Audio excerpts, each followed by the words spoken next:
नमस्कार विद्यार्थी मित्रांनो, डबल ओ अकॅडमीच्या ई प्लॅटफॉर्मवरती तुमचं स्वागत आहे। तर आज या व्हिडिओच्या माध्यमातून आपण पाहूयात पिंपरी चिंचवड महानगरपालिकेमध्ये आलेल्या फार्मसी ऑफिसरच्या वॅकन्सीज बद्दल। त्याचा अभ्यासक्रम काय असेल, त्याची एलिजिबिलिटी काय आहे, त्याची एक्झाम डेट काय असेल आणि त्याच्यासाठी लागणारं पूर्ण स्ट्रक्चर आपण याच्यामध्ये पाहणार आहोत। त्याआधी फार्मसी ऑफिसरची बॅच आपल्या अकॅडमीमध्ये अवेलेबल आहे। तांत्रिक प्रश्न त्याचा पूर्ण सिलेबस आपण याच्यामध्ये कव्हर करणार आहोत।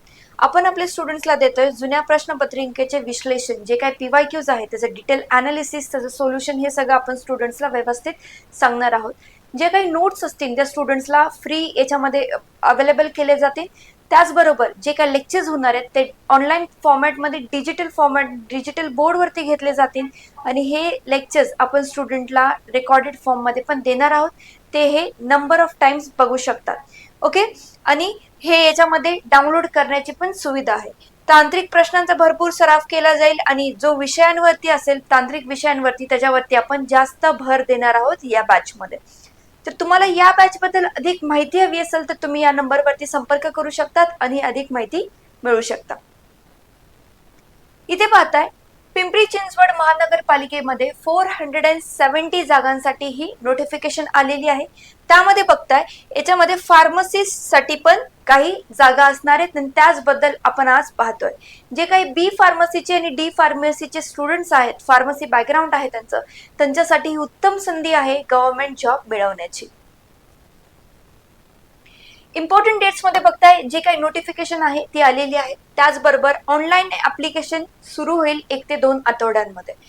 लास्ट डेट ही ज्यावेळेस ऍप्लिकेशन सुरू होतं त्यानंतर 30 दिवसांमध्ये यांचे ऍप्लिकेशन प्रोसेस एंड होते आणि ऍडमिट कार्ड हे साधारणपणे 10 ते 15 दिवस आधी येतं तुमच्या एक्झामच्या।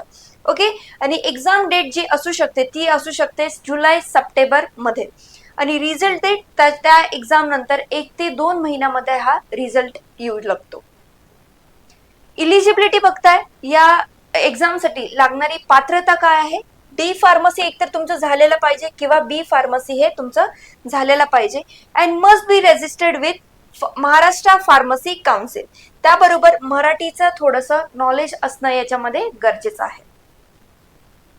एज लिमिटेशन, मिनिमम एज किती आहे? 18 इयर्स आहे, मॅक्झिमम 38 इयर्स। त्याचबरोबर जे काही ओबीसी साठी रिलॅक्सेशन आहे ते 3 इयर्स दिलाय आणि SC ST साठी आहे 5 इयर्सचं रिलॅक्सेशन आणि गव्हर्नमेंट एम्प्लॉईज साठी ते स्पेशली नोट करतील की किती त्यांना रिलॅक्सेशन मिळणार आहे यामध्ये।